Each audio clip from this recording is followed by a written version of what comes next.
Hi, good morning, everyone. Welcome back to the channel. So in this video, we're going to go over a dividend portfolio update again using Snowball Analytics. So here we go. We're still around 435% or so. Now, what I want to go over first is for Snowball Analytics, for those of you interested in signing up, definitely check out my promo code and the link in the description. There is a Christmas sale, 30% off all plans until January 1st. So it's pretty good. 30%, you can't beat that, right? So if you want to sign up, definitely. I really like this tool, and I use it for my own personal stuff. Perfect way to segue into the new year, right? Okay, so the portfolio is down about 5%. As far as the funds in the portfolio, there's 5 of them. The income is 34% now because we have some fluctuation in what WPAY pays. So as you know, we have blocks, WPAY, FEPI, AIPI, and of course, BTCI. So as of Friday, BTCI was up and then the others were down. So the portfolio has been moving down a bit, but as you all know, I call this the dividend paradox, that the dividend return either stays flat or higher if it stays constant when the portfolio value drops. It's basic math, right? The numerator, the denominator, and a fraction, essentially. If one drops, then by default, the way percentages work, they have to either stay flat or increase.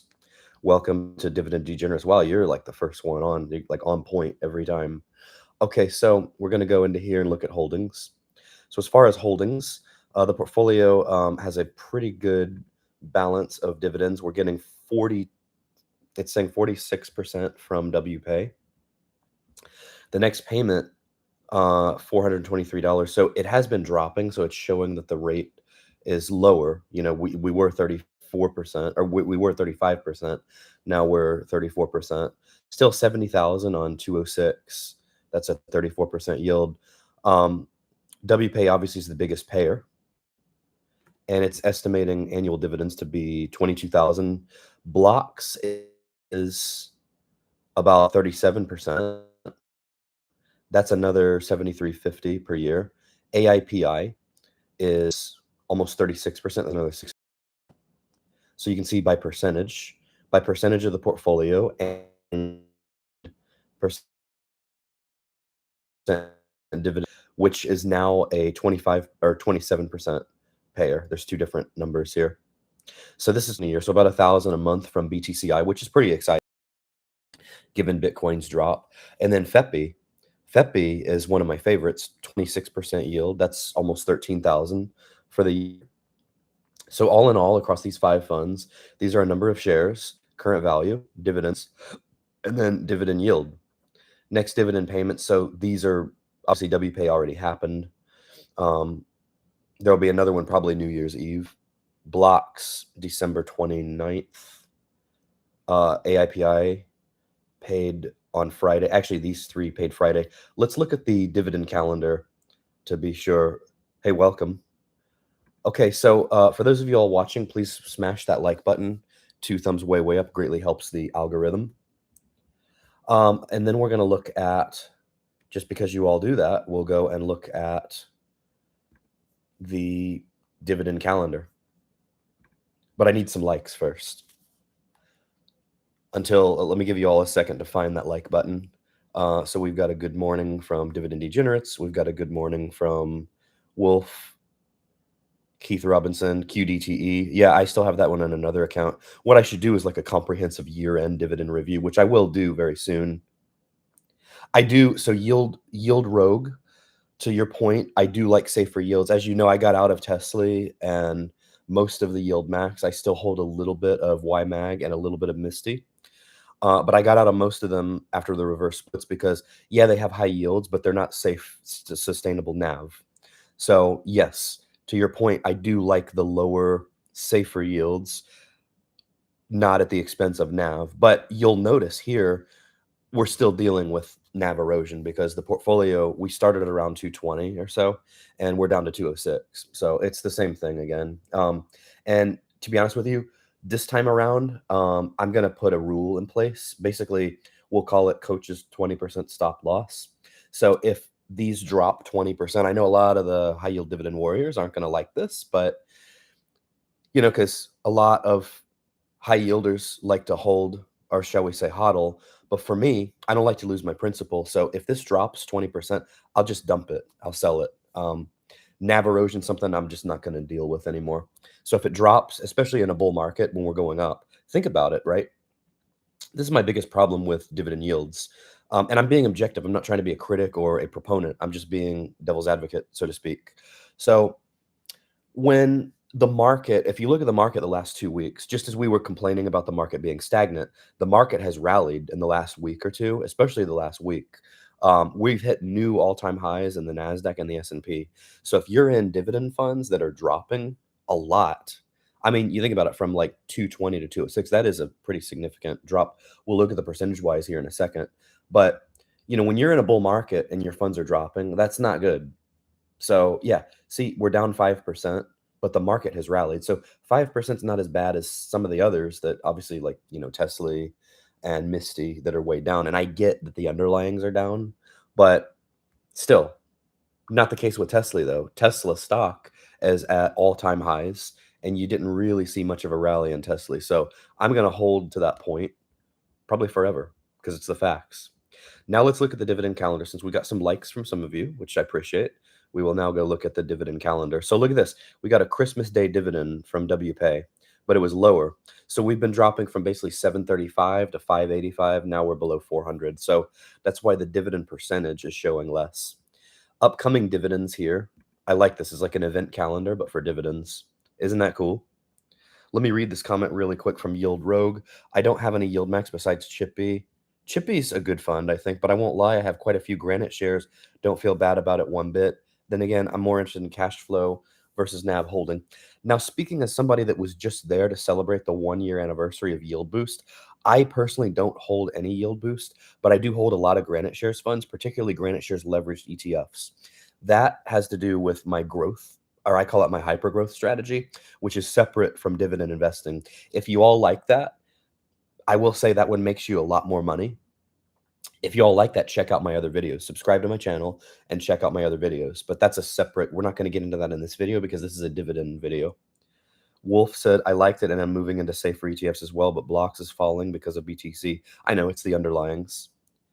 And he says, that's why I'm still buying YABTC and blocks. Yeah, same here. Okay, so let's look at the weekly view here. We've got blocks coming up on Monday. How about this? The last 3 days of the year, we've got blocks coming up Monday, which is already declared. We've got WPAY coming up again Tuesday, 38 cents a share. And then, well, no, I'm sorry, it's Wednesday. I was wrong. This is the ex-dividend day. This is the payout day. Let me try to go to the monthly view here. Now, this is another thing I like here. This layout here, you'll see by month. So December is my highest month already. So we'll have to reevaluate this 6,300, 5,700. And you see it fluctuates a little bit like every other month. You'll have a month that's over 6,000. Daily dividends is almost $200. So that's pretty cool. $200 a day in dividends. Here is the dividend calendar. So pretty much every Monday we get paid. Every Wednesday we get paid. I may have to add one for like every day of the week. That way we have a Tuesday and a Thursday one. And obviously on weekends we don't pay because we're not 24/7 unless we're getting something from crypto. So weekends, if we want to make money every day of the week, weekends are more the days for the casino and the hard rock betting and stuff like that. Notice I have, where do you all think I'm going today, by the way? Of course, after early morning church, we go and gamble, right? So that's how we roll, I guess. But anyway, if because we are focused on making money here, if you're looking for an income source on weekends, I guess Uber Eats, gambling, sports betting, so on and so forth. But during the week, we make money in the market, right? So, all right. So we would, to fill this in completely, we would want a Tuesday and a Thursday payer. We've got, well, the Friday payer is monthly. So we've got, on the 26th, we had basically over half of our dividends come in. We had AIPI, BTCI, and FEPI. Now, WPAY is weekly. So you'll notice WPAY on the 3rd. I wasn't in this one on the 3rd yet, so I missed this whopping 384. But you'll notice it's somewhat cyclical. It was 584, 534. So it stayed about the same here, then it dropped to 423.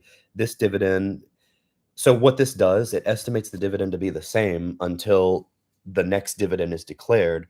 Then when the next dividend is declared, then it posts, but until it does declare, it just estimates based on the last one.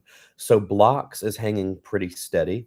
Maybe I'll increase my allocation there. Maybe I'll rebalance this in the new year.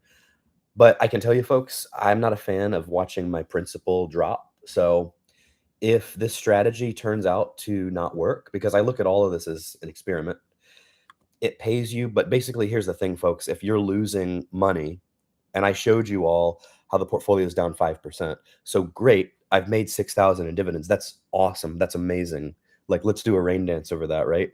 But the point is, if the portfolio is down from say 218 to 206, and this is what I want all of you dividend warriors to understand, if your portfolio is down from 218 to 206, do the math on that. That's a $12,000 decrease. Yeah, you made $6,000 in dividends, but your portfolio decrease is double what you made in dividends. And that's important to understand. Some people get mad when you tell them that, but it's the blunt truth. When you're in a bull market and your portfolio's principal balance is dropping while you're getting dividends, you're in effect losing money. So if it's a $12,000 decrease in the portfolio value, but you still got $6,000 in dividends, which some of are taxable, by the way, that's a net $6,000 loss. And I get it, it's a paper loss, and I get some of these funds, had a rough November and all of that. So I thought when I was buying in, especially to WPAY, I thought I was buying in at a low. Turns out the low ended up being even lower. But that's the point I want you all to understand. Dividends are not free money. And you all come here, I think, for the truth. You all come here for the blunt reality. Dividends are great, but they're not free money. They come out of basically the cash flow of the asset you're invested in. These, on the other hand, are options dividends, covered calls, so on and so forth, some puts and whatnot. Let me read this comment here from Granite Shares. I have COYY, TSYY, MAAY, and the IONI. How ironic. I have WPay, also Who, Maggie, Blocks, and a few others. If you're using drip while it's dropping, you're buying more shares for less, and over time you turn off the drip. Aren't you at that point just getting house money? That is true, but at some point the underlying asset does have to go up, right? It can't just keep dropping. Now, me personally, I don't drip because I'm actually using the dividends here. This is a loan, so I'm using these dividends to pay this loan's payment. So, or I'm using most of them. So I used to do drip, and I can show you examples of when I was an investor in AT&T and Verizon and all that, the dividend paying stocks. I used to drip, and yeah, all in all, I was up slightly, except for AT&T. I was still down. I don't think I've ever been net and net up on any dividend investing, but it is in theory possible. So you are right about that. But anyway, so all in all, yeah, the income is great here. And then we're looking at January. So January, that's what it projects. But I want to emphasize over here. Let's see here. Let's look at dividends. Here is the percentages of the portfolio. So you can see 31% of the portfolio's dividends come from WPay, 23% come from AIPI, which AIPI and FEPI, by the way, since they buy the actual underlying shares, I think those are great funds. BTCI, 17%, and then blocks, 10.5%. So all in all, when I got into this, I thought I picked really a great portfolio here. And I can always add to or rebalance. So there's the donut chart of the portfolio. As far as growth, it's probably not going to say anything. Now, I do have another growth portfolio on here that I'll do a separate video on. Now, this, I want you all to focus on this metric here. Look at this. This portfolio is behind the S&P by $8,000, which is 3.88% over the last year. And I haven't even had this basically a month. So I want you all to focus on that. So at one point we were slightly ahead. We were up to 219. I think we started at we started at 211. So net and net, I guess we're not that far down. But when you factor in the dividends, and we'll get into dividend reinvesting and all that, this tool can do a lot of stuff. So right now, In this one, the dividends are sitting in cash because I haven't actually withdrawn them yet. My bills are coming up in January. So let's see here. As far as diversification, there we go. So FEPI's the biggest holding. And again, I can rebalance. I could make, so I was trying to do basically close to 20% in these and then have whatever was left over, have it in something like blocks. So I'm close to meeting that goal. But again, you see that. So what did I do here? Oh, so you can actually tab with your arrow keys here. Growth, metrics. Let's see what it shows here. A lot of good stuff. How about this? As far as volatility, significantly lower volatility than the market. As far as report, let's see this here. You can use it. You can compare it to benchmarks. And then there's the community. You can post on here, which I'll probably start doing because I am a big fan of this tool, if I haven't already said so. Okay, so this is, so top dividend stocks. Look at this here. It's actually got safe stocks on here. You see? So Finvolution, Inter Parfums, and then you get the gist of it. Let me read some comments really quick here. I think part of it is starting with low capital. My Snowball is just starting, so the high. Isn't it ironic? I'm doing a video using Snowball analytics, and I'm not even talking about the Dividend Snowball. I probably should, right? Don't get me wrong. Dividend Snowball, I used to call that like the ninth wonder of the world. The eighth wonder of the world is what? Is what? That's right, compound interest, which ties into the Dividend Snowball. The idea is that as you reinvest, your investments snowball into a bigger snowball. I've done videos on that too. Anyway, so let's see here. Snowball's just starting, so the high crazy yields are mainly to get cash flow moving. Then I'll buy big chunks of the safer funds. That's actually smart. You're wheeling into the safer funds. I don't drip in anything unless it is smaller than $500 in value. Okay. You should look at TDAQ. I agree. I like Tap Alpha, by the way. I'm having him back on very soon. He made $67. Oh, $67. Wow. You're going to the casino next with that, right? I got a ways to go before that. 67. Yeah. So you're starting out. That's good. You know, that's good that you're starting out. Just stick with this, watch these videos and, learn all you can. TDAQ and GPIQ are up in value and beating the QQQs. Yes, that is true. GPIQ, isn't that one of the Guggenheim ones? I bought QDTY 2 times a week is nice. I agree. So yeah, the biweekly dividends, we may add that one as well. But anyway, as far as this one, I hope that was enjoyable, folks. The key takeaways is that, let's see here, why choose WPAY? You're getting TYE crap funds also. I know it's a similar strategy to Yield Max, but I just wanted it right now in the short term to at least pay, pay the loan payment. But I may get out of it. If it keeps dropping, I may get out of it. But anyway, key takeaways here is of a $206,000 portfolio, $70,000 in annual income, which is like a annual salary, actually, 34% yield. So stable yield, so we think. Stable yield, not a lot of fluctuation in the portfolio. This, I believe, will recover. I'll give it probably till March before we make any changes. So again, 34% yield on this amount of money. Pretty good. You're right, Goldman Sachs, not Guggenheim. Anyway, all right, folks, thank you for tuning in. Like, comment, and subscribe, and join the Discord, and we'll see you all in the next one. Take care. Have a great Sunday. Bye.